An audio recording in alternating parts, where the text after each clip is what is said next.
আসসালামু আলাইকুম। এটা হচ্ছে একটা স্যামসাং এলইডি। এটা পাওয়ার বোর্ড, এটা পাওয়ার, এটা হচ্ছে মাদার বোর্ড, এটা সুইচ, জয়স্টিক, এটা স্পিকার, এটা একটা স্পিকার। তো এখানে টেকন বোর্ডটার সমস্যা,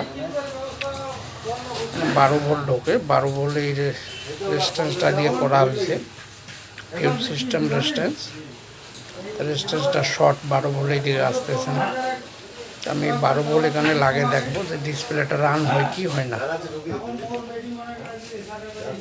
আপনাদের বাসায় এই ধরনের LED TV, CRT TV, LCD monitor থাকলে অবশ্যই আনন্দ টিভি সার্ভিসে নিয়ে আসবেন, যত্ন সহকারে মেরামত করে দেওয়ার চেষ্টা করব।